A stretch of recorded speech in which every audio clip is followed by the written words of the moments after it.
This production comes to you in association with the Bluebell Warrington.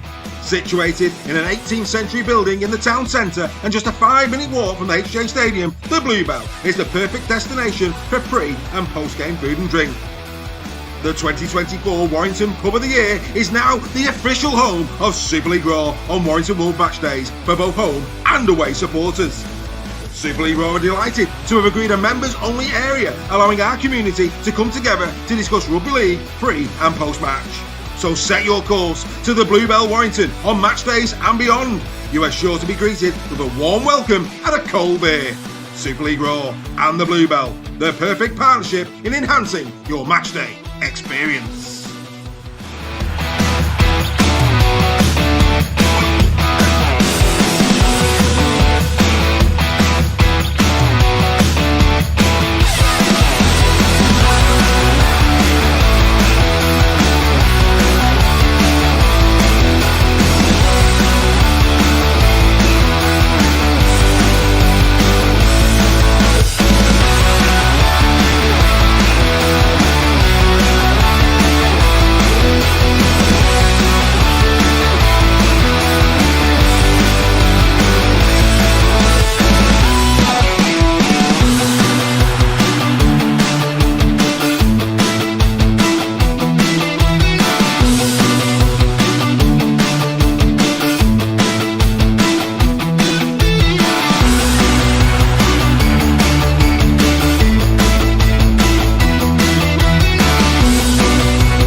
Oh yes, that's right. The home of Super League Raw for 2026 will continue to be the Bluebell, ladies and gentlemen. Welcome to Super League Raw Weekly with us. I'm back because it's a Tuesday. It's Joel Scholes. Hey up, Joel.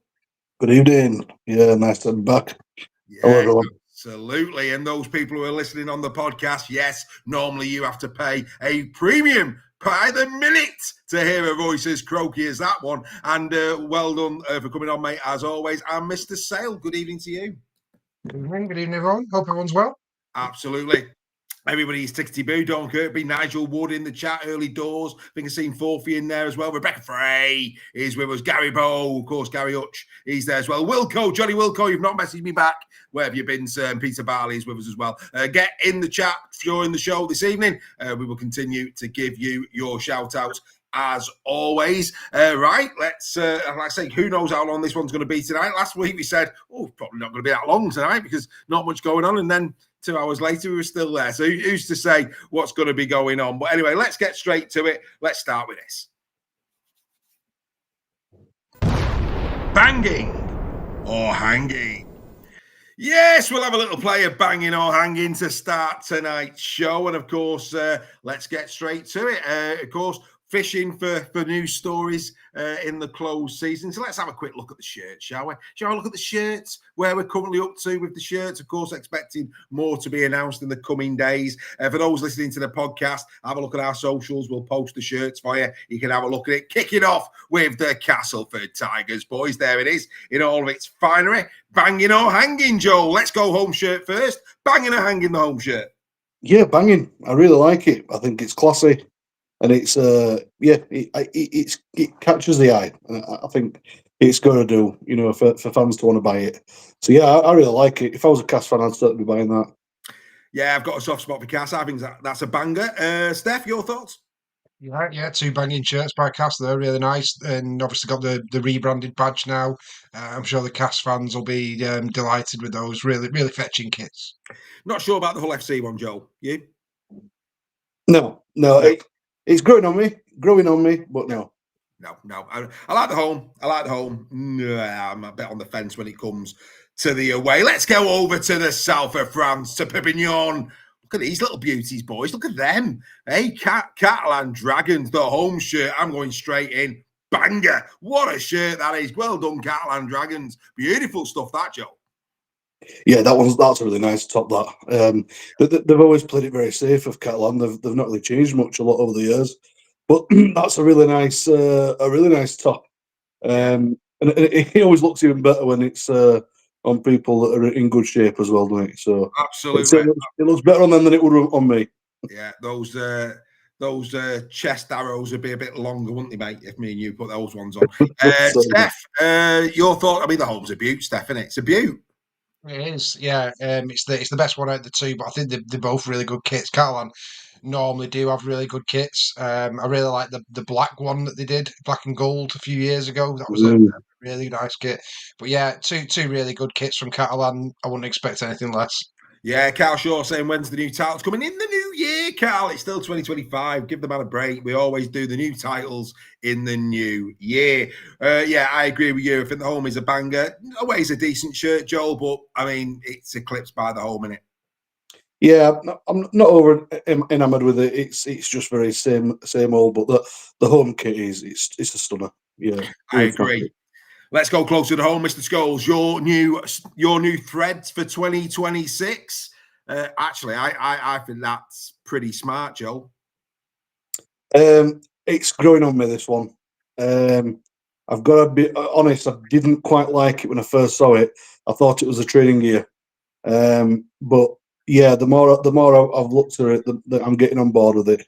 It just looks like they're wearing like some sort of belt round the chest area. But yeah, it's just everyone's taste, isn't it? Yeah, it is. I like it, Steph. Your thoughts? I would border it on banging, but you know, you've heard from Joel there. He's not 100%. Your thoughts? No, I agree. I think it's a bit of a grower. When I first saw it, I was a bit like, I'm not so sure, but seeing it on the players there, I think it's a pretty smart kit. I like the white. You know, it's not all maroon. So I like it. Claret. Don't upset Joel. It's his first time back in a couple of weeks. Yeah. Claret. Yeah. So I think the white offsets it a little bit for me. I like it. I think it's a nice shirt. I do. It's a nod to one of his old shirts, I think, because back in the day, Greg Roach wears one. It's mainly white with odd bits of claret and gold in it. So I think it's a nod towards some heritage stuff. Yes, yeah. Like I say, I like it. It's a nice shirt. Right, let's get over to KR. Of course, this has been out for a while. KR's home this year, very, very traditional. I like the home, very clean. Do like the home. The away as well, they've changed it. If you remember when it was first launched, it had yellow shorts. It looked an absolute disgrace. They've gone more colour coordinated in the last couple of days, rightly so. I'm not so sure on the away, but I think the home, it's a smart shirt. I'm going to go banging home, hanging away. Your thoughts, Joel? I'm going to go banging on both because I always like the home shirt because the KR have done this for a number of years now. They've always played it so safe on the home, and then they've just gone left field with the away shirts, whether it be pink, bright blue, bright green, bright turquoise, whatever it is, they're going for it. And I actually quite like it myself. So, yeah, I think that's a banger. Steph? I like both of them. I think that the home one is undoubtedly a KR kit. You know, if you take all the sponsors and badges off, you'd still say that was a KR kit. So they'll be really happy with that one. And the away one, I like those colours. I think the yellow shorts was a bit too much, but the away shirt's really nice, and I think that'll be really popular with the ladies as well. I think you'll see a lot of ladies in that one. It's a very nice kit. As a man who's popular with the ladies, Mr. Sale, you would know, wouldn't you, sir? Is all I'm going to say. Here we Don't go. I think so. wonder where Sharon is this evening. Was it Sharon? It was Sharon, wasn't it? Steve Rudge. Steve Rudge is with us. What have you missed? Well, we've been going through the shirts up to now, Steve, and you've just arrived just at the right time. Ollie Stokes. Ollie, where's Ollie Stokes? I'm upset with Ollie because he's not been sending me his what would Oliver say? As I said, you can carry on throughout the close season, Ollie. Where are they, son? Where are they? Come on, we need a bit of what would Oliver say. It's sponsored now, isn't it? I know, you're sponsored now. Sponsored now. Come on, Sheik. Come on. Right, Steve Rudge. Oh, what a beauty. Oh, yes. Wakefield Trinity take a bow. I think this is an absolute peach. Elgren as well. You know, some for the purists of the early 90s. Elgren is the kit maker. Always make a good shirt. Do Elgren. But what a shirt. This one is, Joel. Absolutely beautiful. Well, look at last year's. Last year was a great top. I thought that was a very crisp shirt. And then they brought this out. I think this is one of the best shirts I've seen in a very long time from any club. I'm going to say it's gorgeous, that. Yeah, that's good. If you're Steve Rudge, Steph, you've already got this in your club, in your closet, haven't you? Definitely. I know it's a great shirt. And a bit like the KR one, you know, you look at this again and it's a Wakefield top. It's, you know, it really, really, really good design. Looks really, really good with the sponsors and stuff. Absolutely banging shirt for me. Banging indeed, loving that. Wakey Trinity, you've got to love the trend. They've given us so much enjoyment in 2025, and now they pop this little beauty out as well. Go on the trend, it makes sense. Absolutely fantastic. Let's go to the wire. Traditional primrose and blue. Many people saying the Hoover should be white on the home. I sort of get that. I do sort of get that. Not quite sure the black actually works. It's a purist shirt. It's a purist. And of course, the away going back to the Fly Emirates days, there was a Fly Emirates one that was also black and white a few years back now with the, instead of it being horizontal, they were vertical lines on that one. When they first came out, I was more towards the away. I think that's a smart shirt. Some people saying it's an AC Milan shirt in disguise. The home's growing on me. The home is growing on me. Now I've seen it in the flesh. It's growing on me. It's not in the same league as Wakefield Trinity. It's not in the same league as that quality bit of thread. But you know what? I'm going to say, I'm going to border on banging. I'm going to border on banging. Better than, certainly, I think better than a few that we've had in the last few years. Joel, your thoughts on the wire kits? The home one I really like. It's once again, like Steph's been saying, you can tell it's Warrington top. And I've always been quite impressed with Warrington's kits, but I've got to be honest, the away one can't go anywhere near a rugby league club. That's just screams football to me all over, and I do not like it. Fair enough. Yeah, obviously not an AC Milan fan. Steph? Right, I agree with Joel again. I think it is a bit of an away football top. Looks like to me, but it's not offensive. I don't mind it, but it's just not for me. The home one I really like. I'm a bit of a, going back to roots with clubs, and that again is a Warrington shirt all over, like Joel said. I like the collar on it. Yeah. Funnily enough, I think I'm quite like a polo kind of thing. It's a proper vintage style thing, and obviously it's to do with the rebranding of the badge and that kind of thing for the centenary year. 150, mate. 150. Yeah. So yeah, no, it's a nice home shirt. I like the home one.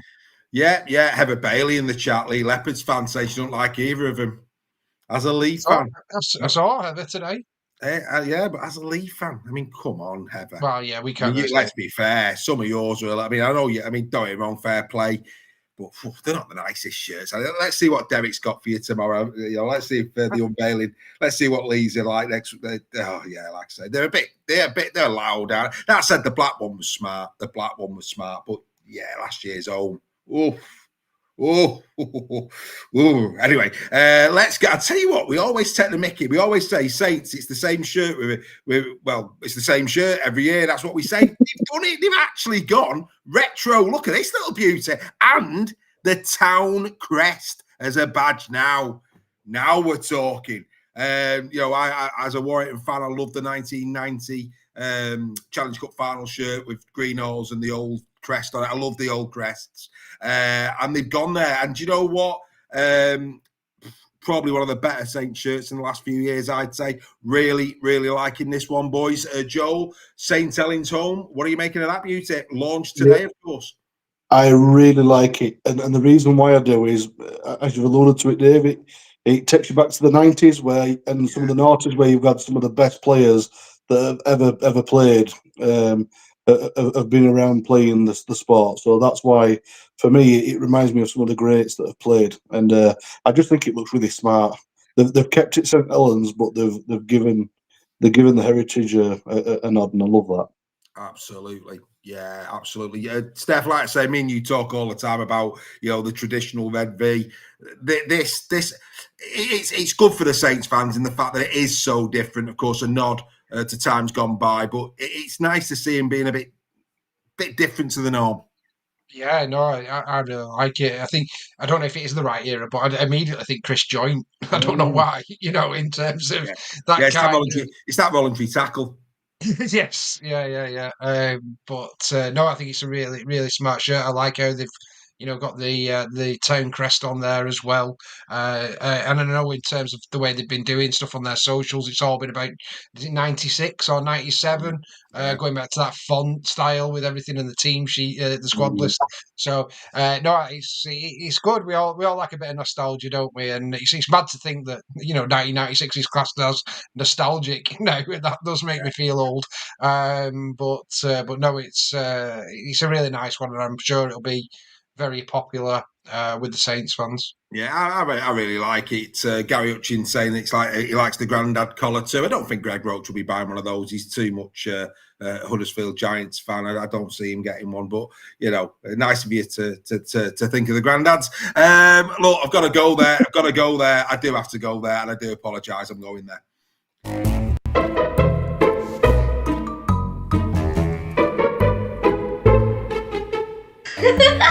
Give your head a wobble. Yes, we had to do it. There is an absolute belter of a wobble going on. This, of course, launched today, the Saints shirt. And, well. Owen Williams. Wow. Just wow. So much to be excited about. Those two players there. Look at them. Meaning, in terms of Robertson, looks mean. We've got, Owen Dagnall there as well, looking the part in the new strip, ready to go. The Paul Rowley era is about to start. Expansive Rugby League at the Saints. And Owen is that excited. He said, not the right season to do this. We have an average team for an upcoming season who won't do it justice. Come on. Owen, lad, what are you doing to me? Definitely glass half empty. Glass half empty, that lad. That's unbelievable. This is the time where you're supposed to be getting excited. It's all game on again. Huddersfield have got a fully fit squad. Everything's going well at this moment in time. And before a ball has been kicked, Owen's not having any of it. Oh, Owen, mate. Even I'm excited for Saints. Well, yeah, I am. I want to see what Rolls does. I really am with you, Joel, and I'm sure Steph's the same. Let's see what they're about. Absolutely fantastic stuff. Of course, we'll keep our eyes peeled. Lee, maybe in the next 24 to 48 hours, maybe, we don't know. Wigan, of course, due. Bradford's is due. York's is due. As is Toulouse and as is FC, albeit it would appear that Castleford have nicked theirs for the away. There's a habit at the moment in terms of shirts going missing in Hull. I think Castleford thought, Joe, what, we can get them on the cheap here, lads. Just nick them and change the badge. But anyway, not to worry. We'll keep an eye out for them. Our second and third shirt on Friday. Outstanding. Second and third shirt coming from Huddersfield as well. Marvellous stuff. Right. Okay, let's get chatting. Let's go around. Well, first of all, before we go around the grounds, it has been released today. The rankings, the current international rankings. We'll just do the top 10 in reverse order. I don't know if you had a chance to see this, boys, but this was launched today. In 10th, we have Serbia. In 9th, we have the Cook Islands. In 8th, we have France. In 7th, we have Fiji. In 6th, we have Papua New Guinea, just outside the top 5. In fifth, we have Tonga. In fourth. In first, we have Australia. In second, we have New Zealand. And third, no, if you're on the podcast and you think I missed fourth, you didn't. I'm playing with you. Third is England. Samoa fourth in the rankings. Yeah, interesting. I mean, Joel, you said, wow, I'll come to you first, mate. I think the fact that we've just beaten Tonga 2 years ago and then Samoa last year, the fact on head-to-heads, England have beat those two nations, possibly kept them ahead of them. I think that's very harsh on Samoa. I expected third and fourth to be the other way around. Your thoughts, Joel? Yeah, I reacted like that because you look at the squad that Samoa's got compared to the squad that we've put out the past few weeks. I don't see us even beating Samoa with that team, and I'm being very truthful with that. We've got the players in the country to be up there with New Zealand and Australia's potentially, but that wasn't fielded, and we can only go by what we have under the squad. So yeah, I think it's very unfair on Samoa. Though if we had fielded our strongest squad that we could have had, yes, we deserve to be in the third for definite. Yeah, I mean, again, having watched the Pacific Championship, Steph, I actually think Samoa versus the Samoa that we played last year, they look a different proposition now. I think I think we've been fortunate there to get third. Yeah, they were great, and they put in a right performance against New Zealand as well. So, New Zealand are a really good side as well, to be fair. But yeah, I don't want to go all negative over the England thing. We've done that to death now. Indeed. But I think at the moment, if it was the Steph rankings, I would have us fourth rather than third. Yeah. Mm-hmm. Championship. Don't know what happened there. Places like I always do. Yeah, I'd agree with that. I think based on what I saw in the Pacific Championship, I will put Samoa ahead. And I have to say as well, I think PNG and Tonga will have a lot to say come next year's World Cup. Tonga's good. So I just thought we'd go there. Right, let's go around the grounds. What else are we going to do? It's in the close season. What are we going to do? You know what I mean? We've got to have a chat about something. We'll have a chat about this. Let's start off at the champions. That'll make our Robins fans happy who are listening and who are watching. The champions, the treble winners, no less. Tom Whitehead finally announced on a 3-year contract from the Warrington Bulls. Didn't see much of him at Salford, to be fair. Great youth. I mean, look, can play. I said this earlier. 3-year contract, can play a variety of positions in the back line. I do wish Tom well. I think he has got a lot of quality about him. I doubt you boys have seen too much of Tom. Would I be right? No. So yeah, I mean, Tom, for me, I think KR fans, you've just got to allow him a bit of time. But I do think that Tom Whitehead will end up being a very, very good signing for the Robins in the long term. He's got some quality. He's got good hands as well. Got really good hands. Right, World Club Championship, boys. Sold out. Absolutely exceptional. Steph, I'll come to you first on this. This is a great effort from predominantly the Robins fans. There's no doubt about that. To have sold this out so quickly. I know that they wanted it at Craven Park, but a full MKM. I'll say that again just for the FC fans, a full MKM on the World Club Championship. I'm only joking. Got to have a bit of banter, haven't we? Full of Robins, tweeting and respecting and all of that. That's going to be some atmosphere in it. It's going to be incredible. Yeah, and I think it's been the decision's been vindicated there, hasn't it? To hold it there, to sell it out so quickly, just shows you'd have got half that crowd at Craven Park, which would have been phenomenal night, and it would have been special to see that kind of a scale of a game at there. But for so many people to miss out would have been a travesty. And I think from a TV point of view, from a corporate, it was the right decision to make. When you've got a stadium and a facility like that in your city, then it was the right decision. And I know some people will be really, grumpy about that. But I think, again, where I look at things a bit more positive, when was the last time Hull FC sold out that stadium? That's where KR should be going with that, and really use it as another tool in their armory to wind up their neighbours. But I think just from an aesthetics, from a show what's going to be broadcast around the world and particularly to Australia, just having the light show that they have at MKM and all that kind of thing, it'll look amazing on TV.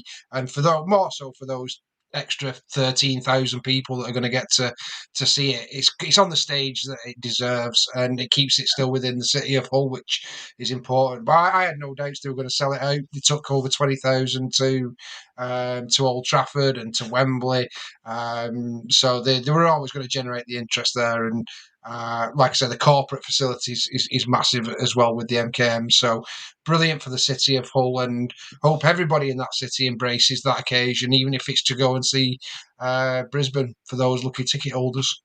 Yeah, absolutely. Couldn't agree with you more. And a lot of our, people that we know through Super League Raw will be going to that, Joel. And, it's fair to say they're going to be doing some serious mileage, some of them, because obviously they've got the World Club Championship. Then it's off to Vegas. They're going to have one hell. I mean, it's going to be an incredible February, isn't it, for the Robins fans? I think the pocket's going to be empty, that's for sure. But I think it could be money well spent.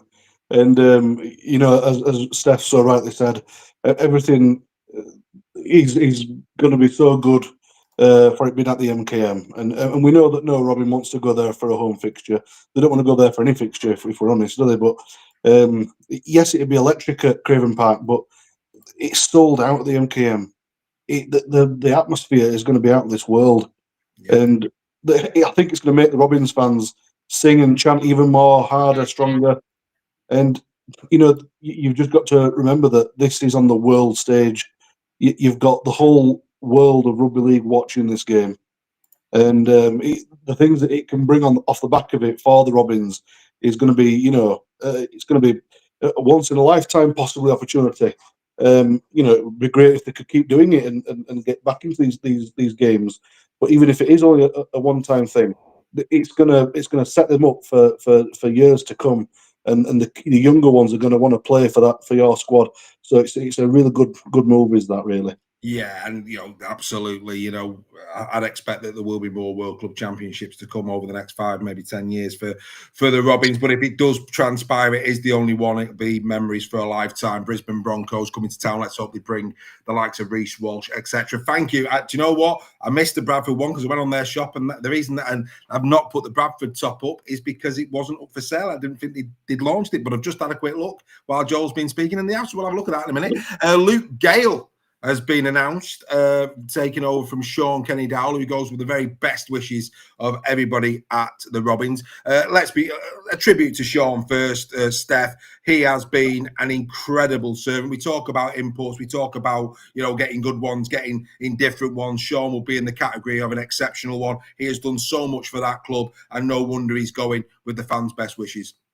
Oh, absolutely, yeah. So Sean Kennedy has been a great servant in terms of a player, but you always know that the ones that are like a bit like Steph Ratchford at Warrington, these are the players that the clubs retain in coaching roles and that kind of thing. So that always indicates a player who's got massive respect with the club, and it was a great move by Willie Peters to keep him in a coaching thing. I think the whole everything that KR have built has been a part to do with Sean Kennedy coming in, and he's really set the standards at that club, and he will be massively missed.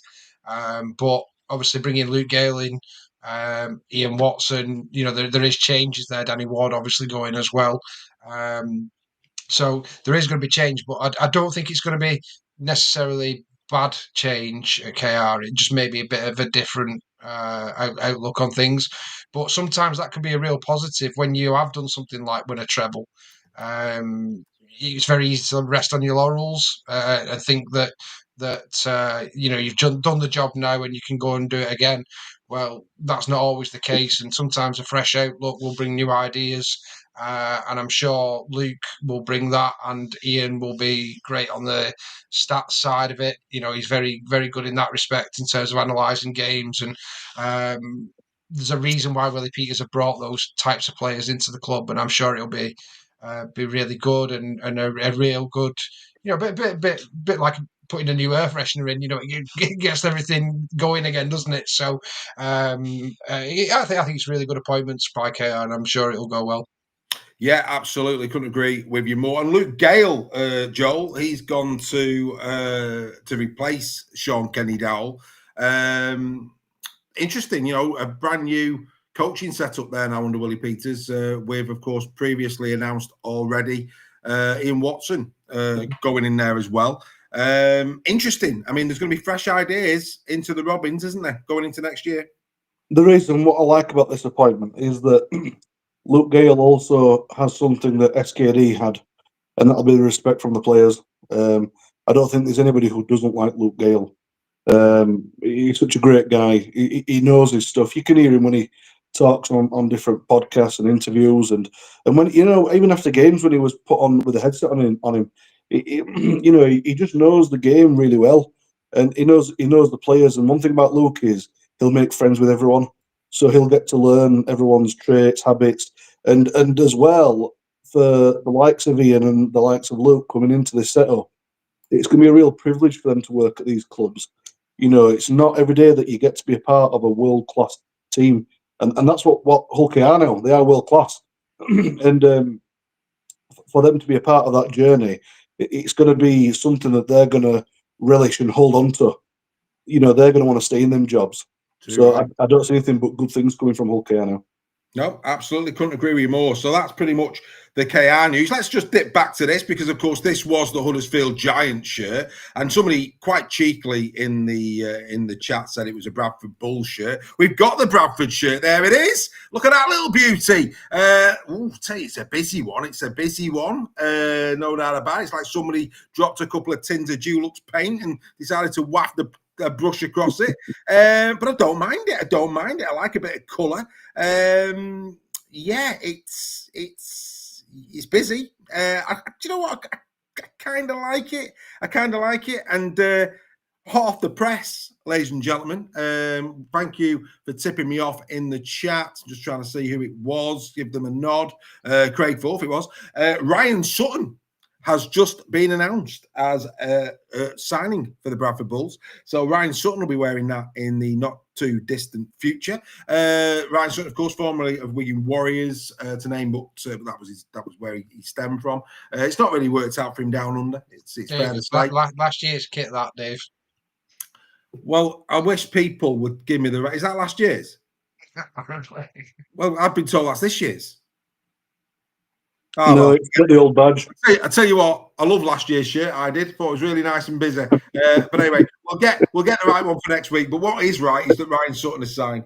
So Ryan Sutton has signed for the Bradford Bulls. Can play, of course, the back, second row, loose forward, predominantly. Tough hombre, to quote Rossi. When he's on his game. What do you think, Joel? I think that's not a bad pickup for the Bulls on their return to Super League. That's a quality signing. Yeah, Bradford have been known the past couple of years, and we've seen it in person. They've got some very tough players, big, strong, powerful forwards, and he's just going to add to that. I'm really excited for any Bulls fans, especially those who are part of Bull Mania. I think Ryan Sutton would have fitted quite well in Bull Mania as well. So, yeah, he's a great pickup, and I'm really looking forward to seeing how he goes in 26. Yeah, good player. Good player. Steph Ryan Sutton, of course, won the Super League title with Wigan before he went over to Australia. And obviously, when he went to Australia, played in the grand final over there as well. But since then, injuries, etc., have really hindered his chances and opportunities in first grade rugby league in the NRL. But like I say, for a team like Bradford coming back to Super League to bring in a player of undoubtedly on his day a lot of class and quality, that's a good pickup for a newly promoted side. Didn't he have a couple of injury problems when he was over in the NRL? Yeah, so it's obviously we hope that's now behind him. But no doubt he was a great player when he was at Wigan, and rightly deserved his shot in the NRL. Like I say, a bit plagued by injury when he's been over there recently.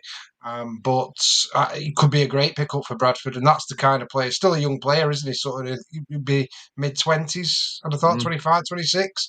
So right good age that, for a prop, and obviously looking to reignite his career over here again.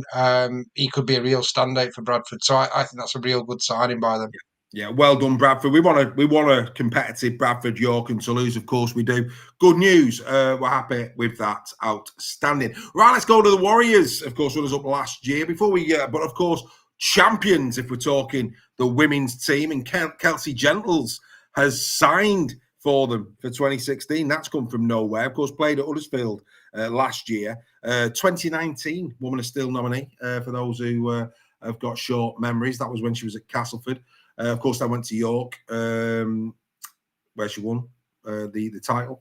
And then, of course, now the current holders of the title, Kelsey Gentles, one of those names that people know, Joel. So it's a good pickup. I mean, look, Wigan last year were incredible in the, so to bring in Kelsey, who's got a wealth of experience, it's just saying one thing for me, that Wigan want to continue their domination of women's rugby league, Joel. Absolutely, and it's great for Kelsey as well. She's going to improve from it. When you're playing in the best teams, you become a better player. And that goes for anything in life. When you're around the best, you become the best. And she is a really good player. So, and do you know what's great is these names in the women's game are becoming more household names now. People are starting to know who you're talking about. So when you make that Amy Hardcastle, all these players, Jodie Cunningham, all these women that, at one point no one knew who they were, and now everyone knows who they are. And I think it's great. And yeah, it's a great move for Wigan and a fantastic coup for Kelsey. You're getting a wobble here, Steph. You're getting wobbles. Sutton's 30, not 25. I know. Apologies to the people with Google at the fingertips. 70% really clever. Yeah, he's been out that long, mate. You've not been counting on the field. No, mate, he's got plenty, mate. If he's injury free, he's got energy in the legs. Don't. We can take the pelters. You can't be out and everything. You just got to smile. You just got to smile. Right. The only other real news out of Wigan is that, of course, Liam Marshall. Sorry, his testimonial. Really pleased for Liam getting a testimonial next season. I mean, again, one of the good guys of rugby league. Yes, okay. Outside, you wouldn't class him as superstar Liam Marshall, but by God, does he score a lot of tries? He's a very, very 9 out of 10. One of the best backfield runners, I think, in Super League in terms of bringing it out. Brilliant that he's got the testimonial. 1st of February, ladies and gentlemen, 3:00 at Wigan. They're taking on Hull FC. Prices from 20 quid for an adult, 15 quid over 65s and juniors, and anybody under 3 will be going in free of charge. Steph, great player, and it's great to see the Rugby Football League granting testimonials to men like Liam who have given their all for the teams, for the league, for Super League. Let's hope it's a well-supported occasion for him and his family. I'm sure his mum will be looking down with a big smile on her face. And let's hope that Liam gets a good crowd, and it's a fitting tribute to him, mate. Oh, absolutely. He's been a fantastic player. To be honest with you, I can't believe the RFL are dishing out testimonials for players who are 22. It's crazy. That's the amount of tries he scored. Sorry. And before somebody Googles that, he didn't. Sorry. I'll just Google his age so I can look really clever for everybody in the chat. No. In all seriousness, he is. He's been a brilliant player. Liam Marshall, and many more years left in him yet as well. He's been a top try scorer at a top team, so it'll be very well supported. That definitely is, and more importantly, he's a top bloke as well. Really, give Super League Raw time to do an interview as well. So, we wish him all the best with that, and I hope it goes really well for him. Yeah, he's a champion fella, Liam. Got a lot of time for him. Joel, you'd echo that. Didn't have the best try scoring year last year by his impeccable standards the year before, but write Liam off at your peril. Something tells me that he'll be good for 20 tries next season.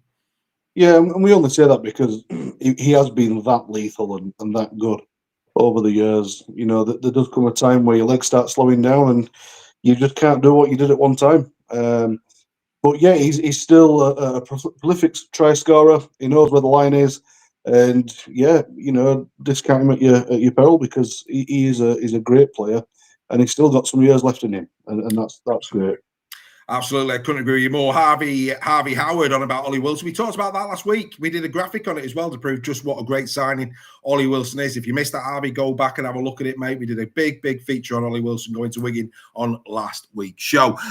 Lee Leopards, let's go to Lee. Lee have done their women's awards since we were last together, boys. Kate Howard, Lee's top try scorer, was 7 from hooker. She was the player's player and their Woman of Steel for 2025. Rihanna Burke got the Coach's Player of the Year, and Lucy Johnson was given the Young Player of the Year. We want Lee to kick on now next year, don't we, Steph, in terms of Women's Rugby League? It was the first hit out in Super League. To be fair, they had some good performances along the way, but they're still very much in their infancy, Steph, and we hope that they can bring in a bit more experience around the girls and hopefully next year go better. Yeah, absolutely. And, they play most of the games again, I believe, at the Sports Village next season, which will be fantastic for them. And that will in its turn attract, the female athletes just to play in a facility like that week in, week out. But yeah, it's going to be slow progress. You can't, it's not going to be something where they're going to be challenging the likes of Leeds, Wigan, Saints, York Valkyrie. That's going to take a good few years. But what is happening? You've got clubs like Lee Miners who have got hundreds of girls playing rugby league now, and what Lee need to do, and a bit like what the men's first team are having to do now as well, is bring through those players and get them to sign for Lee rather than going to those other clubs and giving them that pathway. I know all that infrastructure is in place now. Kieran Purtle, who's a fantastic coach. Done it at the highest level with clubs like Huddersfield, Hull FC, Lee Leopards.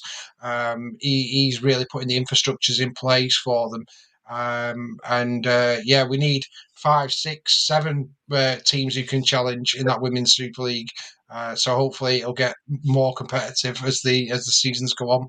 Couldn't agree with you more. And the Ollie Morgan from Warrington, rumours persist where Lee Leopards are concerned as well. I've heard that a couple of times again over the weekend. For you Lee Leopards fans, if you don't know who Oliver Morgan is, that lad is a young Danny Walker-esque type of hooker.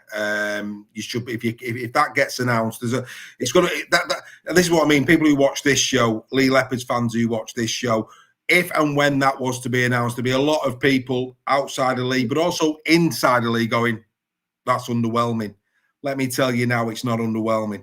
When you see this kid in action, you will see. I genuinely believe your long-term starting number 9. This kid has got so much talent. Scored a brilliant solo try from about 35 metres out in the academy ground final against Leeds. He was doing that all through the year. Hull FC fans, those who travelled to watch Hull FC against Warrington Wolves in the academy, he absolutely tore them to shreds in the second half of that game. So, ladies and gentlemen, trust me, if that gets announced, Lee Leopards fans especially get very, very excited. Leeds Rhinos, let's go there, Joel. Cooper Jenkins has extended to 2028, making sure the artillery is strong. 18 times I think he played out thereabouts last year. It was around that, between 18 and 20, I think. And when he played for me, he was okay. I mean, I still think there's plenty of development in Cooper Jenkins, I do. And I think, what this suggests to me is that Brad Arthur's very comfortable with what he's got. He sees he's worth that extension. And that's good enough for me. When a coach like Brad, who had a great year last year, extends a player like Cooper Jenkins, you've just got to say, he knows him well, and he must feel that he's well worth the contract, mate. Yeah, and I'm glad you touched on the point of development, because I do remember when this last season when he's played, we've all said that Cooper has got a game in him. Yeah. He's you can tell he's one of them raw talents where he's very, very coachable, and he does what every young player should do. Is he goes out and does the job that the coach asks him to do. He won't listen to outside noise. He won't listen too much to the crowd, other people. He just does as he's told. And I think that they're the kind of superstars of the future that you get when they have that ability. Because under pressure, that's very difficult to do. And you can also sometimes think, I'll play my own game. But no, he's a very coachable player. And it'll be very good to see how he goes on in the next couple of years, because there's definitely a lot to gain for him. Yeah, no, absolutely. Okay, Don. Yeah, so obviously that is not the Bradford shirt, but we do have the Leeds one. I know we've got the Leeds one. I've just forgot to put it up. Let me find the Leeds one for you. There you go. That's the Leeds one, isn't it? Yeah, there you go. There's your Leeds one. There you go. So Leeds home and Leeds alternative. Well, as we're talking Leeds, let's have a look at them. Home traditional. It's a Leeds shirt, isn't it? I mean, not one of the best. I've always liked Leeds home shirts. Not one of the best, but not offensive. But because it's not one of the best, I'm on the fence. So your thoughts on the home shirt, Joel? I'm surprised you said that, Dave. And this is me, a Huddersfield fan. I really like that. I think it's absolutely quality. Do you? I do. I don't like single yellow lines. You know what? I'm gonna even contradict myself here. Yeah. Rugby top should never have stripes going down. It's always stripes across. But because it's just the one, I'll allow that one. But I just think it looks pretty slick. Okay. Steph, like I say, single yellow line, as the line, as the linesman at Headingley designed it. I don't know. I don't know. The good news, you can park there for 30 minutes. Yeah. Unloading. Yeah, absolutely. But no, it's not offensive. It's just they've had so many great home shirts over the years, real class ones. It just doesn't live up to previous ones for me. No, it's a decent, it's a solid shirt. It's nothing amazing. It's not one that you think, oh, that's a stunning kit. But it's not bad. It's decent. I'm sure the Leeds fans will be really happy with it. Yeah, and then of course we come to the away one. It's like been a merry-go-round, hasn't it? So Castleford have nicked all FCs and Leeds have nicked Castlefords. Interesting, the away one, Joe. They've nicked a mix between Castleford and Catalan's old away top. But yeah, I do like it. It's different. It's different. Yeah. But I think you've got to be different to stand out. So Lee will tell you all about that. So yeah. Yeah, I think the away smart. They're both smart shirts. If you're Leeds fans, you're buying both, aren't you, Steph? Yeah. I'm a big fan when they do the sponsors logos all in the same colour. Do you know what I mean? And it merges in. I think that's really nice. I like the away one, and I like the black and gold and black and yellow contrast in shirts as well. It's a bit like the Cass one, isn't it? Like you say. So I prefer the away one. I think that's a really nice shirt. Yeah, I do. Yeah. So there you go. We've done that. Right, let's get back into other news. Chris Hankinson, Steph, signed on for 2026. I don't think Chris played particularly well for Leeds. I thought is the club too big for him? He just didn't. He could come firing back this year. Do you think that this is an insurance policy for Sevo? Is that how you see it? Yeah, he did a job for them. He came in. He did really well. I think defensively he was solid. He just wasn't spectacular, which he was never going to be. He's a good squad player in Super League, Hankinson. He's not going to let anybody down. Yes, he had his moments, of course he did, but he also had his positive moments as well. The thing is, we're in a salary cap sport, and you need some solid players who can just do a job for you if you need them to. And he's definitely falls into that category. He's never going to be a superstar. He'd admit that by himself, but he is a solid Super League player, and that's an achievement in itself. Just to something we could only dream of doing a lot of, to get to that level. So that's not derogatory in any way, shape, or form. He's a solid player, and I don't think he's out of shape at Leeds. I think he's thrived under Brad Arthur just as much as he has under Paul Rowley. So it's a good one for Leeds to have as cover. It is. And look, we were saying, weren't we, Joe, last year during the show, that when people were jettisoning out of Salford, that Chris Hankinson, because of his versatility, would have been a good pickup. I slightly disagree with Steph in the fact that I felt there was times last year where on the wing it just didn't work out for him. There was a lot of drop ball. He wasn't in sync. It just didn't look right. You've got to remember, he was thrown in there. There was no pre-season. He was learning on the fly. I think Chris is a good player. I agree with Steph in the fact I think he's a great squad player because of his versatility. I completely agree with that. But I think with Sivo, we've seen pictures of Sivo back in training, trying to come back from injury. It's a good insurance policy, can play a variety of positions. And probably hasn't cost an awful lot to keep him. I do think it's a banging. If we're doing hanging and banging, I think it's a banging decision. I think you can do a lot worse than Chris Hankinson. Your thoughts, Joe? I think when you want to have a good squad, you need a good depth of your squad. And is he going to be your second option? Maybe not, possibly, but he's definitely a good third. That's for sure. And the thing, you need them players. You need to have them players. Like Steph said, he's never going to be world classes. And we talked about the likes of Cooper, who is very coachable. Hankinson, maybe not so much that way. But you also need them kind of players because, you need to have that thing where you can just throw them in and they're happy to have the odd game here and there. I think for him to flourish, you'd have to be playing week in, week out. Yeah. But he's just not that good, unfortunately. Well, yeah, certainly. Well, at that end, that's a big statement. For Chris, if you're watching, good evening. It's great. I'm talking about getting the starting shirt. No, I agree. I think I agree. If you're a Leeds Rhinos or Wigan Warriors, okay. If you're a team that's at the top echelons of Super League and you're looking to get to grand finals, is Chris a starting player? Probably not. And I think we'd all agree with that. But yeah, will he go in there and do your job, the odd game, 100%? Absolutely.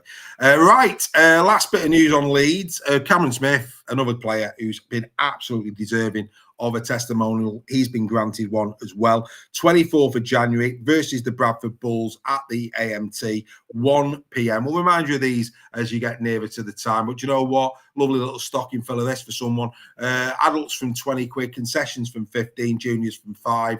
Cameron Smith. We're big fans of Cameron Smith. He had a shocking 2025, Steph, in terms of his injuries. We hope he comes back. And it's such a shame as well because he will be played in his natural 13 position now. And, and he weren't in 24. He will be in 26 if he can get himself back fully fit. I want to see Cameron back in Super League. I think he's a quality 13. And I hope he has, again, another player that I hope has a brilliant testimonial. Yeah, absolutely. And he's another one that's just like Minchella at KR for me, very similar in the way they play the game. Leeds will be a better side when Cam Smith is in it, 100%. A bit like we said with Hankinson, there's a squad player. Cam Smith is 100% a 13 star and can be right up there with the best 13s in the comp on his day. He's got great hands. We've seen him play in the halves, haven't we? In some situations for Leeds. So his defence is spot on as well. So as someone who's in the a bit of an enforcer in the middle, he can do that role. I really rate him. I know Leeds fans have been hit and miss with him. From an outsider, I don't get it. I think he's a great player. He's obviously his Achilles heel at the moment is his injury, but hopefully we see a Cam Smith 2026 with no injuries, and he could be right up there with the dream team selection. That's how good of a player he can be. So if he's had a good pre-season, hopefully no injuries, I would fully expect him to be in the talk of Dream Team next year. Well, he was 2023. I remember when we were doing our Dream Team, he was in there absolutely pitching, no doubt about it. He's got that quality. Are you an admirer of Cam Smith, Joel? I am. I was just going to say 23 when we were all saying he's, if not in the top 2 best 13s loose. There had been, everyone had him in the fantasy league. And if you didn't, you were daft not to, because he was just, he was doing everything. There was nothing that he couldn't do, and it's just a shame when you get injuries like that, because you'd like to have seen him just bump on each year after that. But as soon as he comes back from an Achilles injury, it's a tough one. It does take a long time, but if it has fully healed and there's no other issues, he's going to absolutely nail it. Because when you come back from Achilles, if it has healed fully, it usually comes back a lot stronger. So if it has, he's going to have a cracking year. Yeah, no, we love Cam Smith. Great player, absolutely great player on his day. And if you play him at 13, that could be again, you look at what Leeds did last year. We know Cam Smith, and there'll be some people who aren't into the detail who'll go, nah, he's not that. No, trust me, if Cam Smith last year was fully fit, tell you what, that could have been the difference where Leeds were concerned in terms of a grand final. Because for me, on his day, he's a very, very good number 13. Wakey, slow news week for Wakey, really. Hull FC, 7,000 members already. FC, their season tickets are going well. And I tell you what I noticed as well. Get on this, FC fans. This is when you've got a stadium that big, I suppose you can do it. But they've got a little incentive that if you bring a new junior member, so if you're a member of one of those 7,000 members, you can introduce a new member for the season for £1. Wow. What, kids or adults? A child, yeah, a junior, yeah. Right. Oh, junior. That's unbelievable. I mean, that's about bringing new people into the sport. I mean, you need a 25,000 seat stadium that you can't fill every game. They've got the capacity to do it. Yeah, exactly. You've got the capacity to do it, Joe. Do you know what? Even Wigan have. I mean, let's not discount Wigan. Wigan have got a stadium that they don't fill. Unless it's Saints coming to town or Lee, they get nowhere near fill the stadium. Don't go there, Steph, in terms of not being able to wear your shirt. Let it go, Steph. But do you know what I mean? That for me, if they've never been on the books before and it's a mate of a mate, and all of a sudden, like me, if I took one of Aaron's mates and then his mate gets into it and then his dad goes, I've never really watched Rugby League, but my lad's enjoying it. I might go. What a great way of growing the game. So, do you know what? We do take the mickey out of FC. We have done for a few years, and it's all tongue-in-cheek. It's all good fun, but well done, all FC. I like that a lot. Good effort. Well done. The thing with that is, and obviously I see that firsthand now at Lee in terms of their growth and what they've done. But the amount of families and stuff you see at Lee now, it's incredible. And the amount of parents of children I know that are now bringing their parents now to games and stuff. And this is where, if the kids get hooked on it, then you'd rather do that than take them to Knowsley Safari Park, or you do if that becomes your family event. That's the key to it. And I've always said with Rugby League, we market it as a family sport. It is a family sport in its majority. That is the kids are the future. So if you can get that one kid hooked on it, as a mate coming along with, you decide to take the people who are not interested in Rugby League whatsoever, and you take their children along with your son or daughter. Brilliant, because then next minute the parents are coming to them because they love it that much. But that also comes with, it's not just the Rugby League. You've got to do what Wakefield are doing, what Lee are doing, what Hull KR are doing. You've got to make it more than just the game, because that's then what brings it to that family entertainment. And then all of a sudden, you've got 10,000 people who are coming watching every week. Yeah, completely agree. Absolutely great incentive. Well done to Hull FC. Catalan Dragons. Not much news coming out of Catalan either, but what has happened in the last 24 hours is that the tickets are now on sale for the clash in Paris on the 6th of June, the 20th anniversary of the Catalan Dragons in Super League. Wigan, of course, will be their opposition. 6th of June, very reasonable tickets, about €20, 25 euros, something like that. And those tickets are now available from the Catalan Dragons and the Wigan Warriors website. The clash in Paris, the 6th of June. Get your tickets now. Over to Huddersfield Giants. Ellie Frayne has signed for Huddersfield from Leeds. Of course, they've released Ellie. She'll be wearing the claret and gold next season. And the big news, again, today, Ollie Russell has signed for the Huddersfield Giants. Joel, I put on our social feeds, will he get game time? The one thing that Ollie Russell needs is game time. We saw in 2022 his best ever season for Huddersfield Giants. Go for it, Steph. Me and Joel are going to have a chat about Ollie. His best ever season, 2022, when you got to the Challenge Cup final, etc. He had a real run of games and he made a big difference. We did an in-conversation with him last year. He was really keen to get going at Wakefield. Of course, he was given a starting number. Injury kicked in. Lino, Truman, the rest is history.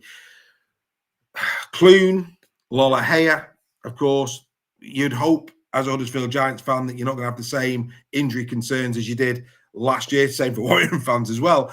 Will he get enough game time? Will Luke Robinson, if they're all fit, does Ollie get a game? Yeah, that is the concern. The thing is, I never wanted Ollie to go in the first place. Rusty is a quality 7. He can organise the team. We saw it in 22. He really can.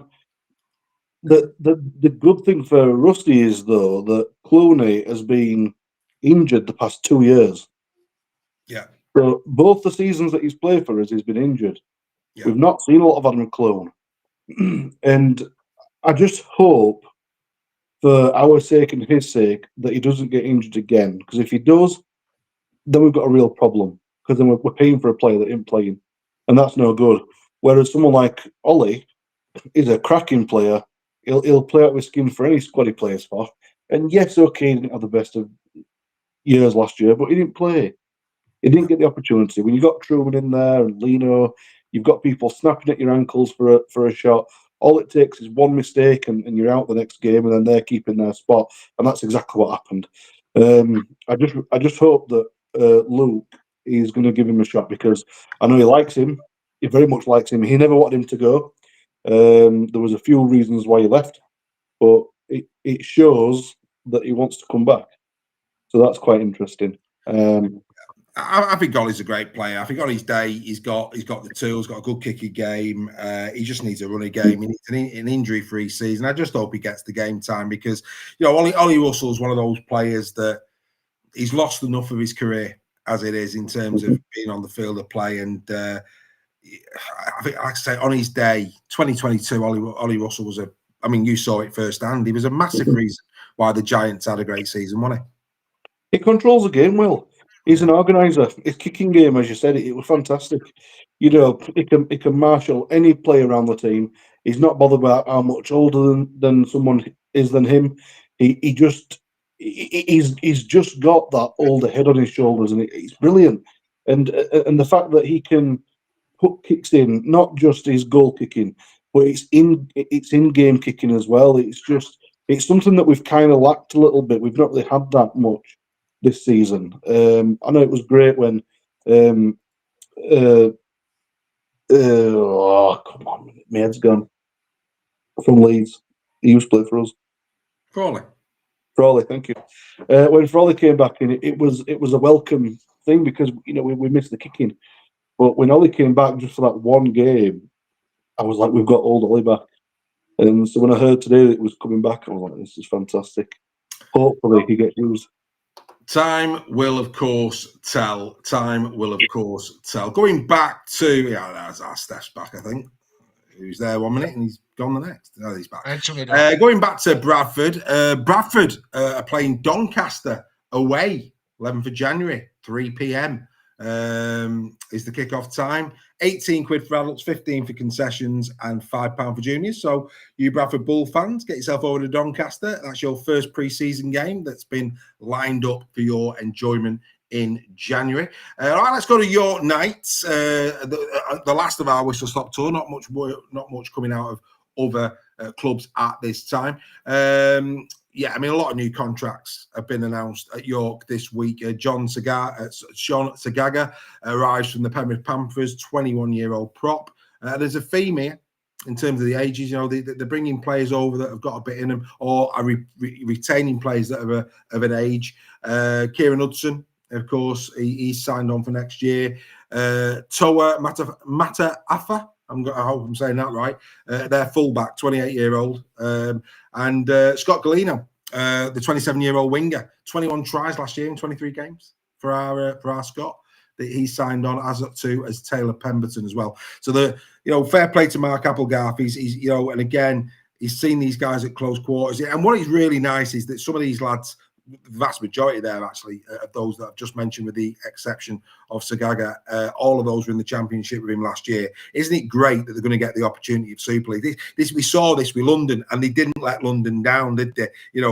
When Mike Eccles gave the likes of Rourke and Leyland and all these guys, Emmanuel Wayne, all them, the opportunity to play in Super League, and they got better and better as the season went on, and very, very nearly, stayed in Super League. Great to see Mark Applegarth having the faith in these players that he's seen in the Championship in close quarters. And I think all of us, Steph, have got a real hope that York do well, because one, having been there this weekend with the missus, it's a wonderful little city, that lovely little city, that one for everybody to go and enjoy. It could be a great destination to the calendar. I think we're all going to have a bit of a soft spot for York, aren't we, Steph? Yeah, and as the club that's the only one that's not been in Super League yet, they've definitely got, to coin the Reggie phrase, the potential to be the Wakefield or the Lee of 23. Of everyone will be rooting for them, and rightly so. We want to see all the teams that have come up, Bradford and Toulouse, do well, and it be really competitive. But yeah, no, great destination. One, you can definitely have a weekend away in York, and I think their attendances, they'll get a lot of fans. The LNER, if anyone's not been there, is a really tidy, bit like the Sports Village, new build style, but great facility. Really good atmosphere there, as well, as I'm sure the KR fans will pay tribute to when they played their semi-final against Catalan there. So it's a really good destination, and it is an expansion club. York haven't got anybody really around them, and I like how they're signing the younger side of players. Congratulations, Dave, on getting all their ages right. You've obviously Googled that very well as well. Well, actually, it's called research before the show starts. That separates the men from the boys, isn't it? Proper research. So yeah, but no, I'm really excited. He's bruised, did he? He's bruised, Joel. He's bruised. I'm excited. I'm excited for York, and they have got players in that team as well who are more than capable. I'm really excited to see which ones step up. And you're absolutely right to reference the Mike Eccles and the London one, because there is players that are playing the Championship that are hidden secrets, and will burst into Super League and become genuine, really good players. And I'm sure there's quite a few of those at York. But the key to any squad, I believe, is don't sign old players. Get the youngsters blooded. Get them in. And especially the ones you're looking for in Australia. I would, if I was the promoted sides, I'd be looking in the Queensland Cup and New South Wales Cup rather than NRL players, because you can unearth some gems like your Kai O'Donnells, your Tom Ramones, players like that. And I'm sure they will be doing that.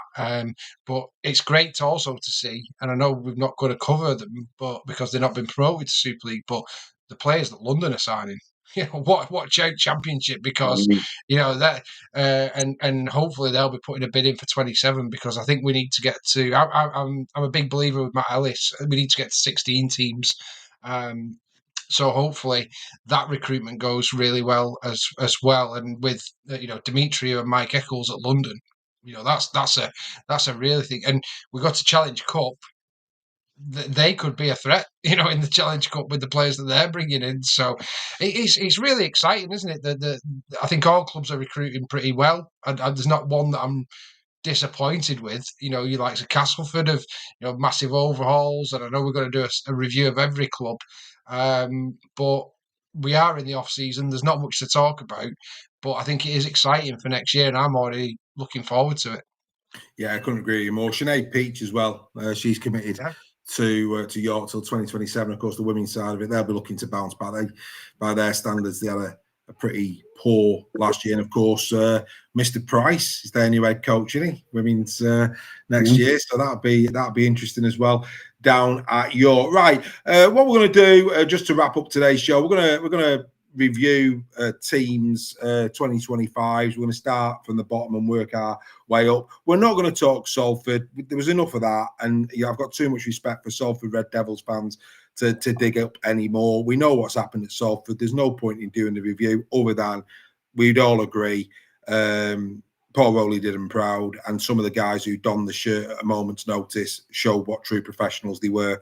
Let's just leave it there. Let's just leave it as a positive. The positive aspects of Salford. The rest of it we'll just leave where it deserves to be, and of course that'll play out as it is. Before we go into that, though, and I know Steph just said a moment ago that we are going to do a full squad review, and this is not a full squad review, and it really isn't, and there still could be changes to this. But I did see, as part of, St. Helens' launch of kits and all what they're doing, I did see them post this, which is their squad numbers for 2026. And when I looked at it, I thought, that's not a team that's going to challenge OKR and Wigan, was my immediate thought. Now, I might be wrong, I might be right, but I looked at it, and we know that Dion Crossey's got 5, but that's going to be Dagnall. We know that. I can't see it being any other way. There's still the Sailor Wellesby conundrum that Paul's got to solve. I look at, Alex is a year older. Curtis Sirenen didn't set the world on fire last year. Shane Wright, okay, he scored a try, but, again, Shane Wright, second rower. When you look at some of the other second rows in Super League, David Clemmer's come in. Good player, David Clemmer. Put him at number 13. I'd expect him to be more in the front rows, if I'm being honest. But when I looked at it, and again, I don't really want to go into it. We'll do a full review once, because as you can see there, number 25 is still to be confirmed. But just very briefly, Joel, if you were KR, Wigan, Leeds, Lee, would you be overly concerned that is has there been enough surgery in that squad for them to be true title contenders for next year? Not so much. No. I think the reason why I think that is because, as you've mentioned, you've got some players there that are aging, and I don't know where their replacements are coming in to fit in the first team basis week by week. Like, you've got Lomax in there, Walmsley. You've got all these players that are going to be playing week in, week out, because it's just where they are. That's what they're doing. And when you get in the shirt number as well, it does hint towards that.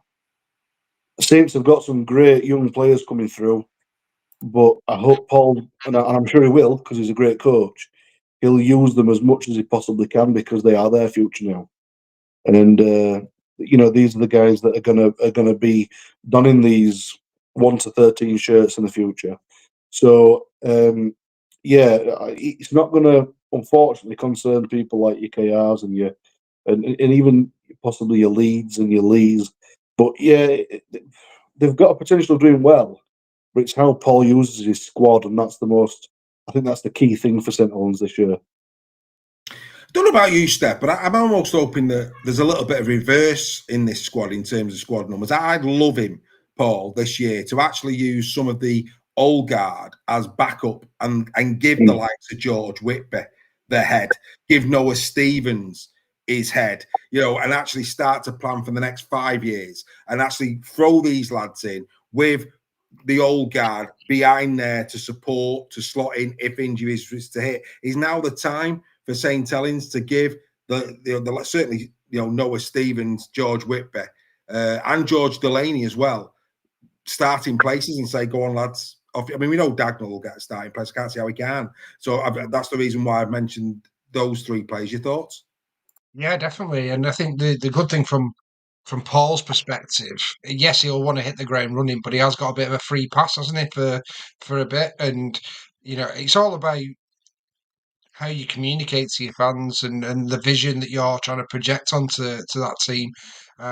We were calling for Noah Stevens to get more game time last year.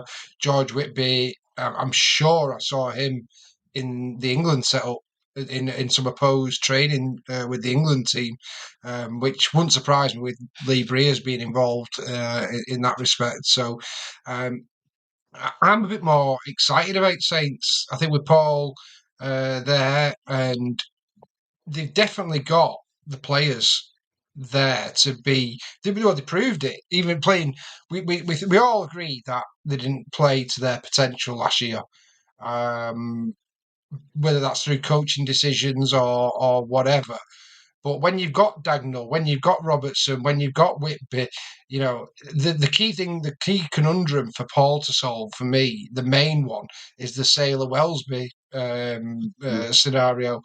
And I'm sure he'll figure that out. What I do know is that Paul won't be someone who's led from above.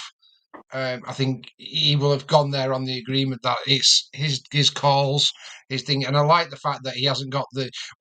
I think Paul Wellens' Achilles heel was he had attachments to these players where Paul doesn't, and if Lomax does need to be dropped, or that kind of Percival or whoever it be. There's not any. It's a bit like the Sean Wayne situation. England, picking your people who've got credit in the bank. Well, there's no credit in the bank with Paul Rowley at Saints. It's you either play well or you're out the team, and this is where I think we may see some of this young talent. And I think Dagnall on the wing, he's going to burst onto the scene next year. He's already has done in a little bit. I think Robertson's going to have a great season. I'm really excited for him, and I'm really excited for George Whitby. I think there's a player there, not only a player but a person as well. He came across so well with his. He looked like he's happy, just enjoyment of the game, and we love that. Even as a team that I don't support, I loved George Whitby's enthusiasm and how he just came across on camera how much it meant to him. A bit like Mikey Lewis when he played for England. A lot of people don't like Mikey, but we all felt that emotion that he felt playing for England that first time. So I'm quite upbeat on Saints. I think the new coach, new philosophies, quality players. Yes, some of them are coming to the back end of the career, but some really exciting young talent. And if Paul can work his magic, and there's a lot of pressure on him, it's a big role for Paul. But I think he's the best suited to that. He will really buy into that. We are St Helens, our history, our culture. That is something Paul will be massive on. And one thing I will guarantee is that every single one of those players will have pride in wearing that Saints shirt next year, and that could be the difference for Saints. We will but see. But like I say, I do hope that Paul rolls the dice where the kids are concerned and really gives them a big run next year. Be very interesting. Right, Castleford Tigers. Let's start with Castleford Tigers. Finished 11th, of course, last season. What a season if you're a Tigers fan. First of all, let's look at the signings that they made. I'll bounce between you on these. Starting with you, Joel. Arce. Of course, he's got another year left on his contract. What would you score him out of 10? 6. Yeah. You can't get much higher, really, can you? No, I don't suppose you can. Just didn't. I mean, when you're saying that, it was a beaten pat, wasn't it? But yeah, I can't disagree with that. Steph, Zach Sinney. Where's Zach? What would you give him? I'd give him a 7. I think he was pretty solid, and it's hard with some of these cast players that we're going to discuss because it's going to be different this year in terms of the players they've signed and well, it's going to be make or break, isn't it, in terms of the ones Chris Chester's brought in and new coach again at Cass, so that's going to bring a new philosophy. But Sinney, I thought, was good, and he went to the fullback role as well, didn't he? He did a really good job. I think he's a solid player. I think Sinney would get in a lot of Super League sides. Yeah, I agree. Joel, yeah, he wasn't the enemy, was he, Zach Sinney? He had a good year. Yeah, I'd even possibly give him an 8. He was a shining light in a very poor squad, for sure. Well, speaking of a dim light, Judarimbu, of course, had, I think, one good game, if memory serves me right. But all in all, just came and went, didn't he? That didn't work out, Joel. No more than a 3 there, I think, and that's probably been nice. Jeremiah Simbikin, I'll stick with you, Joel. Jeremiah Simbikin. When he played, looked a handful, just didn't play a lot. much better than Jarumbo, yeah. But I think Simbikin, had he played every single week in, week out, it could have been certainly a good 7 or 8. But he, like I said, didn't play much at all. But yeah, had he played more, he would have been a lot better. Yeah, he looked the part, to be fair, when he played, but Yeah. unfortunately injury struck. Steph, Brad Singleton, we were concerned. No, he's not the biggest Brad. He's got bags of heart, don't get me wrong, but they needed an enforcer. In fact, we'll kill two birds with one stone. That enforcer should have been Tom Amone. By his standards, it wasn't the Tom Amone of the Lee Leopards. It's fair to say that the forwards, I think second row back, they looked okay, but the front row just wasn't good enough, was it? Brad's been a decent, a bit like Hankinson, at Leeds we were talking about earlier, been a decent front row forward in Super League. But I wouldn't say it was a good signing for Castleford to bring Singleton in. It was all around the Danny Maguire coming in and going point, wasn't it, that as well? And Tom Amone didn't look fit when he came to cast initially, but then put some really good performances in, and then absolutely typical. Got injured back at his return to Lee Leopards, which was a real shame for him. Just on him. KR, what a player they're getting though, and he's going to get a good pre-season. He's definitely one to watch next year for KR in terms of what happens there. And part of me thinks, was he not going full pelt because he didn't want to get injured? And then typically you get injured with Tom. But no, I think is Brad Singleton still at Cass next year? I'm sure I've seen him in pre-season. Yeah. To my knowledge, he's still there. Yeah, I think Brad's at the point in his career. And it's a bit like probably doing McShane a bit of a disservice here, but when McShane goes to York, does really, really well for him. I think the best move for Brad would have been to go to a championship club, maybe like St Bradford, someone like that, and then earn your place back in Super League. I can't see him getting a lot of game time at Castleford next year.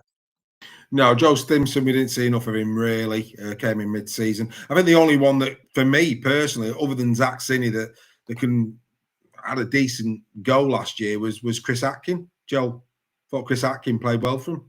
Yeah, he did actually. It's very hard though unless you're watching them week in, week out, and you are a fan of the club. It is very hard for you to see in a struggling side where the players have played well. But I think with him, you could, because I think like Stinney, there's just certain moments in a game where they may have just give it that extra 10%, or they've just managed to play the ball a bit differently, and they've made a break or a run happen, and it sparked a bit of excitement within the crowd. It's them moments where you notice, and I think them two particularly are the only ones that did that for Castleford this year. Yeah. It is a real shame because they had a potential of, even though they had a very underwhelming squad, they could have played as a really good team together and done something, but they didn't. And I think that all stems down to the coaching fiasco. Anybody who watches our show knows at the start of last season I had grave concerns over Danny Maguire. I questioned, was it the right time when he got appointed as the Castleford Tigers coach? Did he have at that point in time the right temperament in terms of man management, media management, etc.? And boys, I pretty much called it. It played out exactly as I said it would do at the start. I was hoping it wasn't, because he's a legend of the game. But you both know, I went on record and said I've got grave concerns. I thought some of his post-match interviews were suicidal in terms of his coaching career. And he just didn't produce on the field. 2 wins against Salford, a win against Huddersfield, and a win against FC. Yes, teams that were around him, but they didn't really lay a glove on anybody, did they, under Danny? And that really created problems, because with that uncertainty, and then Chris Chester comes in, clearly doesn't want to coach. It was just in the dugout, it was a dog's dinner, wasn't it? Absolutely, it was, and I think you're absolutely vindicated in that concern. I think Lingard did a great job in the time he was there. I think we were all shocked that they decided to part ways for whatever reason. We'll never probably know what went on there and why they decided to part ways with Craig. But Danny's on the verge, isn't he? He's done the assistant for quite a long time, and he was, you can see why it happened. And it's, hindsight's the useless tool, isn't it? You can see why they would think Danny was a good choice. In the end, I think with that team at that time, it was an appalling choice. It didn't work. But you could have put in, the best coaches in the world to Castleford last season, and it probably would have gotten a place up. The end of the day, the squad just wasn't good enough, and I think even Castle fans would acknowledge that. But they have got Chris Chester now, who we know can sign some really good players.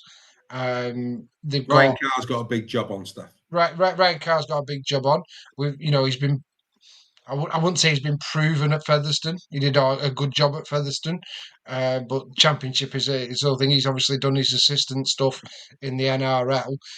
It's a huge job, probably the biggest, right up there with the biggest jobs in Super League in terms of difficulty.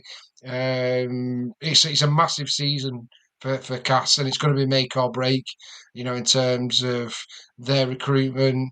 There's no excuses now, is there, for Cass? Well, They've got the coach that they wanted. Or they're professing to be a superstar coach.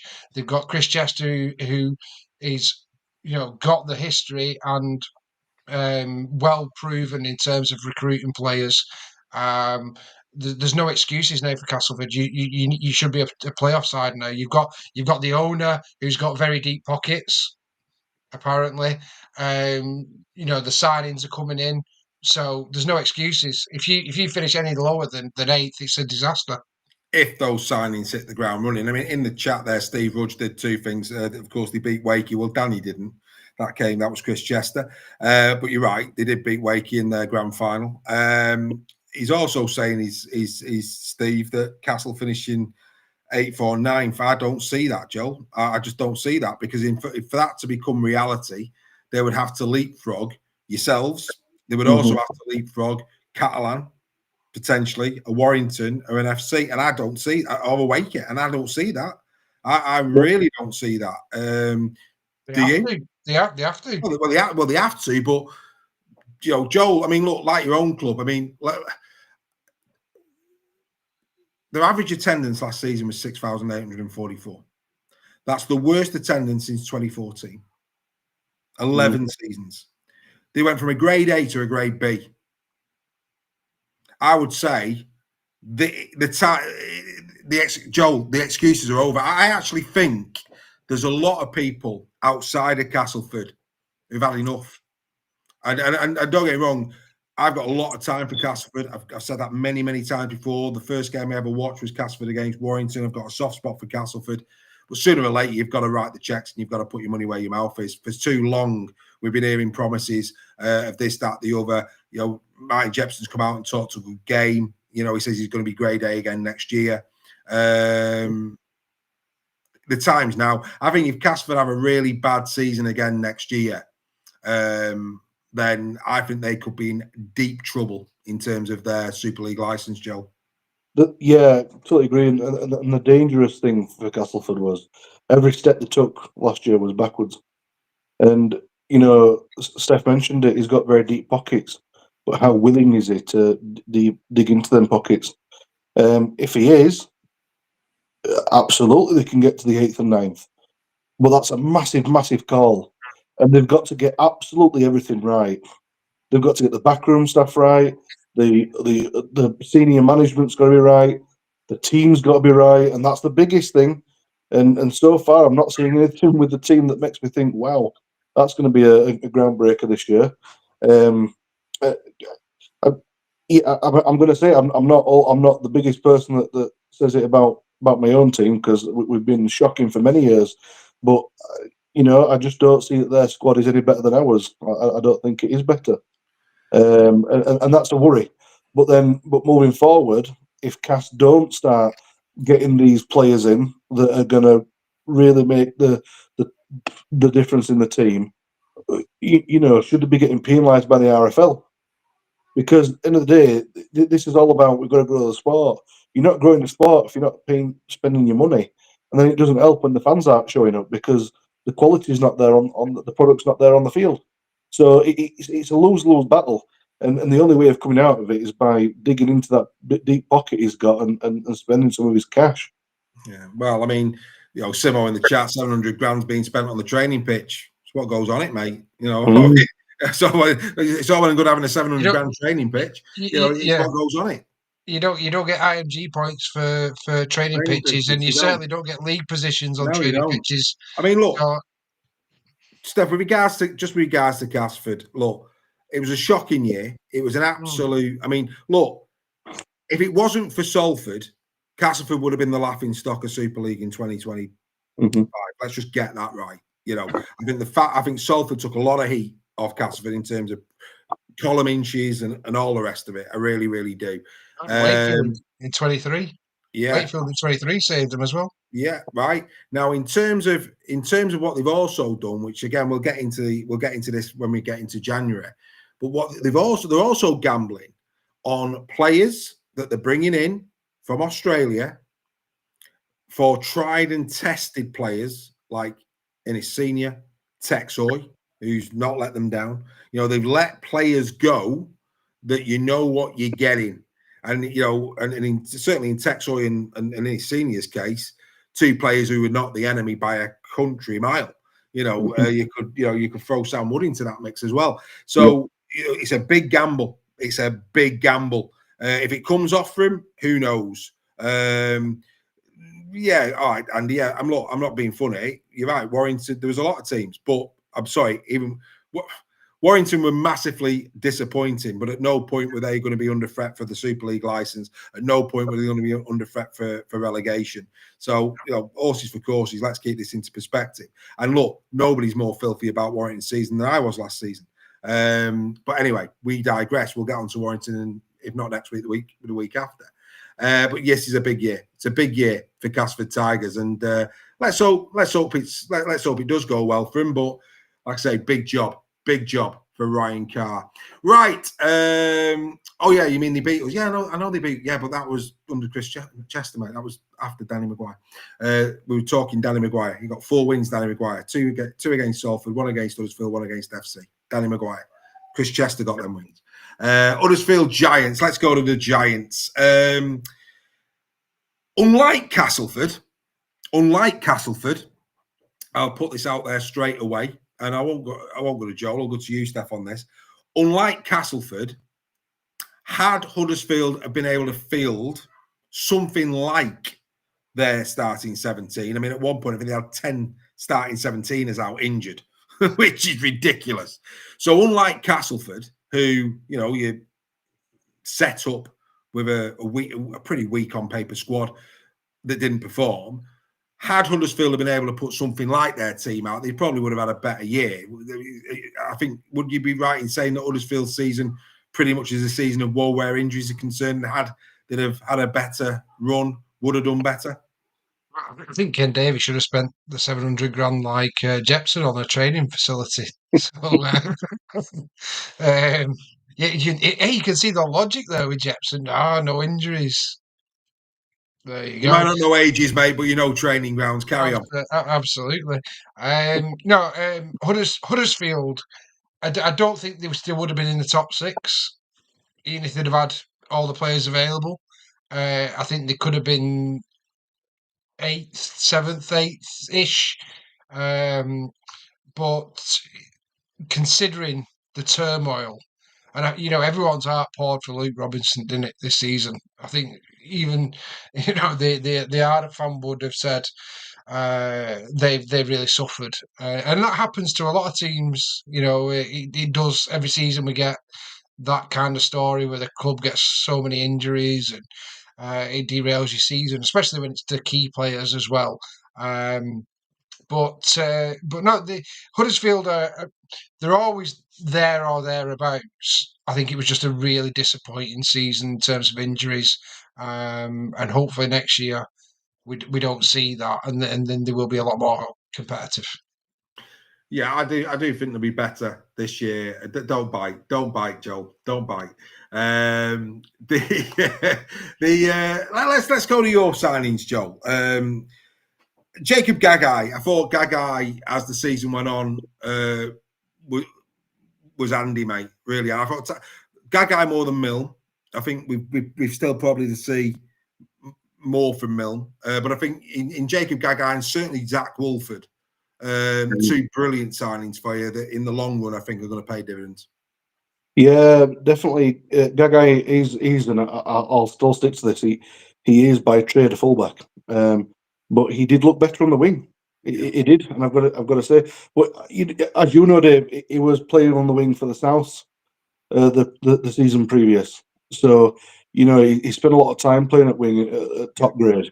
And that counts for a lot, does that? So I would like to think that he might get the 5 shirt this year, because and we'll find out on Friday. Because I think Swift and Gagai. Absolutely, and they're both similar kind of players in that way. They know where the try line is. They're quick. They're strong, very strong, and they've got a good brain for rugby. So I think that's quite a dangerous wing combo. Milne, you're right. Yeah, Milne. It was tough for Milne because he had a bad injury on the off season. So his pre-season was the start of the season for us, and then he had to play a bit of second row, which he was quite good at.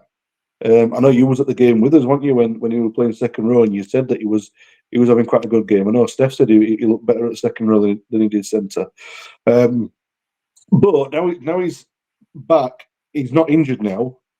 He's going to have a full pre-season under his belt. I am very curious how he goes on, but I would like to see him in the second row, to be honest with you, because he's a bit older now. He's not as quick as he was, and he's bulked up a bit. He's a bit bigger, and it's like he gets away with not getting as many yellow cards like he did when he was over in Oz. So maybe second row might suit him a little bit better. But Wolford, I think Wolford, if you're going to rank out of 10, he was a 10 out of 10 for us, because I think he was probably our best player. Other than Ollie Wilson, I think he was our best player because. Well, name me a better player. George Flanagan. Yeah, Flanagan, mate. This season he will you're be a different team, mate, with Flanagan, mate. Yeah. The only bit of punching power, really, you had last year, real genuine threat, was Flanagan. Now this year, Swifty back, which was a massive blow for you. To get Adam Swift back to full fitness, that's another potent attacking weapon that you were missing last year. That with Flanagan, Lollahea, Clune, Ollie, it could be exciting. But for me, mate, Flanagan last year, without Flanagan, where would you have been? I mean, it was, but Zach is a very good defensive hooker, and he's a good ball runner. That's what I mean. He's very versatile. You see, that's why I thought he was really good. Yeah, mate. But you are right, Flanagan. Mate, as potato waffles go, he's up there. Don't worry about that. But what I would say to you, mate, is that you asked me to name a player that you felt was as good as Wolford last year, and I gave you Flanagan, mate. I give you Flanagan. Of course, we again for the final time bid adieu to one of the greats of Super League, Mr. Leroy Cudjoe. Very good. Our best wishes to Leroy. Shame to see his career come to a close. But no, I mean, look, it was a season of injuries. Hard to judge them. What I would say, though, Steph, is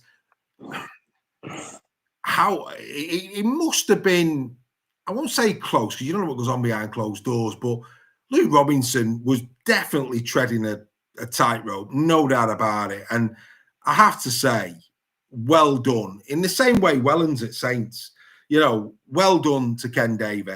I think Luke deserves to be judged when he's not lost 10 players to injury. And I hope this season he gets an honest crack at it, whether he takes that crack, whether it works for him or not, that's another thing. One thing's for certain, though, mate, in answering that, with the loss of Wilson, the Tom Burgess one now becomes even bigger.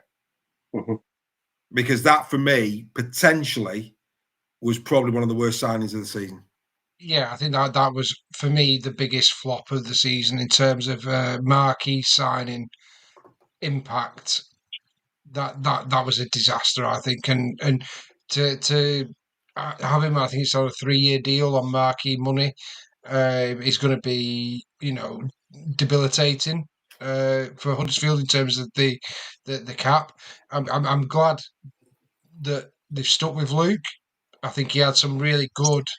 There were some really good moments last season where you really thought, everyone was rooting for him because of the injury crisis. What it does do, though, now for me, he is on a very short time scale next season. If that excuse of injuries goes and the performances don't come, then that is going to be a factor for Luke. Hopefully, that's not the case. We all really love Luke. He is another one that comes across brilliantly in the media, and the way he reacted to defeats, and you could tell how much it hurts, and that empathy with Luke is there 100%. But that will be his Achilles heel if the performances don't come with no injuries, and things like having Burgess on massive money could be a big handicap for Huddersfield. But we'll see. We'll see what happens because now there's no excuses. Everyone's going to be back fit. I think Woodford was a great signing. The hooker played brilliantly, and Flanagan is someone we can all be really excited about. He's a potential England player. 100%. That's a superstar on Huddersfield's hands there. That could happen without a doubt. It's a bit like the Whitby at St Helens.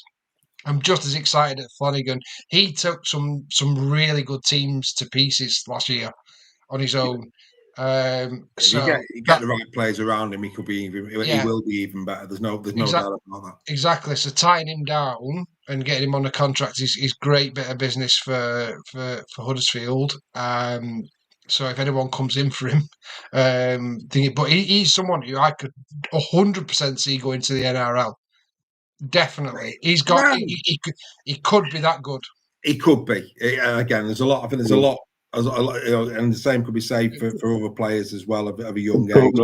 He's got some development in him. But look, again, though, Joel, in closing, very similar to Castleford, mate. The biggest concern, I think one of the shining lights of last season was the move to Dewsbury and the atmosphere that was generated there and what the future could actually hold for Huddersfield. That was another little shining light because there's no doubt about it. If you had an atmosphere like that every game, it would make an impact on opposing players and performances potentially. I mean, you were playing Wigan. They didn't fancy it and they nearly lost. Said a lot. So there's a real opportunity there. But this, for me, like Casford, really interesting in the fact that your home attendance last year averaged at 4,255.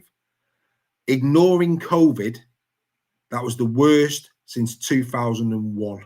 Mm-hmm. Wow. That's bad. And I'm surprised at that. I thought it was only less. 4,255 your average. The worst. That's the worst average attendance, barring this season of COVID, since 2001, and that's the problem. Do you know what's a massive shame? So many people won't know this, but Ken's always done the deal that kids up to 6 years old have a season card for free. I think up to being 12, it's like 35 quid for a year. It's nothing. It's so cheap. It's just a football town, unfortunately. And the only way to increase the interest is the performance on the field. And that is the biggest question mark that's always played Huddersfield. It's never, we never doubt the fans' loyalty. The fans that we have are small, but they're very mighty. You heard that at Dewsbury, as you just said. We sing loud, we sing hard, but that doesn't do it. It doesn't do it. It's the spectacle as well, though, Joel. It's the spectacle as well. And that it's not just you're right. You get winning on the field that keeps people coming back for more, but also it's that spectacle, and that's not just your club. That's lots of clubs that they need to start to modernise and understand that it's not just. It no longer is it just an 80-minute game. It's the before, it's the middle, and it's the after, and that as well is where it becomes sticky at the whatever it's. Underselling the product doesn't work. Offering 99 quid season tickets doesn't work. It's a short term thing, and it's the vision's poor. What you need to make an event, and it's been proven now through Lee, Wakefield, KR. The way you grow attendance is not by undervaluing and underselling your product. It's as simple as that. You've got to make it like I was saying earlier before. Family must see entertainment, not just rugby pitch, off the field as well. An event that it's must see. Action. It's where you will spend your family money rather than going to Knowsley Safari Park or going to you go to that. And the sooner clubs wake up to that, the better. And it's that's not a diss on what Ken's done, and it's phenomenal that he's trying to. The money that guy has pumped in is phenomenal. Nobody could ask more than that. But the days of underselling the product have to stop because it doesn't work. It's as simple as that. No, it's a slippery slope. You can't. Buying support never works. Yeah, true. It don't work. I bought a Huddersfield season ticket. Joel will tell you last year, didn't I? To donate to the charity thing they're doing. Yeah, but that's not the answer. No, it ain't. And look, like I say, on the field, I think Huddersfield, without doubt, looked injured. Off the field, we know you're injured. The off the field might stay injured. On the field, hopefully, won't be injured next year, and we get a more vibrant Huddersfield. Because again, as a competition, Huddersfield's squad is a competitive squad. And when I say competitive, they'll pick up scalps. They will pick up a win. I mean, so for example, it would not, a fully fit Huddersfield might tick off a KR, a Wigan, a Leeds, a Lee, a Saints, multiples of them in a season, which is great. For the club. Absolutely, great for the competition. So we want a vibrant Huddersfield next year, and let's hope we get it. But yeah, for both Castleford and Huddersfield, fair to say, a season to forget, and they'll be moving on to 26. We'll of course be looking next week at Catalan and Warrington. That'll be good for you to get our teeth into as well. But yeah, there you go. Another Super League Raw Weekly comes and goes. It flies by, doesn't it? You'd have thought another full hour and nearly 50 minutes of entertainment for you all. We hope you've enjoyed that. I'm sure you have. Of course, the Bluebell may remain our sponsors for next season. We've got some exciting stuff in the pipeline for 2026. We're not quite ready to announce that, but there's a lot of work going on behind the scenes. So keep your ears peeled. Keep coming back for more Super League Raw Weekly. Tuesdays now at 8 p.m. We're back to Tuesdays, back to our usual slot. Joel will be joining us. Apologies from Greg, but he's got family duties this evening. Everybody knows what's going on with Greg currently, and rightly he's prioritising his mum tonight, which is absolutely fine. He sends his best wishes to everybody, of course. But yeah, lots and lots of good quality entertainment. Carla Collier, a little shout out to our friend Carla Collier, Lee Leopards fan. She will be joining me in the morning for her own Under the Floodlights. That's right. Under the Floodlights is back over the winter period. Carla Collier is going to be next in the hot seat. I'll be interviewing Carla tomorrow. If you're not a member of Super League Raw, you might be wondering what the hell I'm talking about. That's right. Every member gets their own show, and Carla Collier will be under the floodlights with me tomorrow, and that will be going out in the coming days. And then next week, you've got Alex Sharp, Leeds Rhinos, and there's more on the way. So there's plenty of Under the Floodlights that'll get you through your winter months. And for all the members out there, here's a new one for you. We are going to be doing, just for you, an online Christmas quiz. That's right. We're going to be bringing the curtain down on 2025 with a Christmas quiz. There'll be a bit of rugby in there, but there'll also be a bit of Christmas as well. So again, the members out there, keep your ears to the ground for that one. There will be a Super League Raw virtual quiz night. It will be all Christmas, and we're going to see out 2025 with you guys in style. So plenty still to come between now and the end of the year. But on behalf of Joel, on behalf of Steph, and on behalf of me, thanks for joining us in the off-season for Super League Raw Weekly. We'll be back next week. And who knows, other than Warrington and Catalan, what we're going to be discussing then. One thing's for certain, we'll find something. Bye for now, everybody. All the best.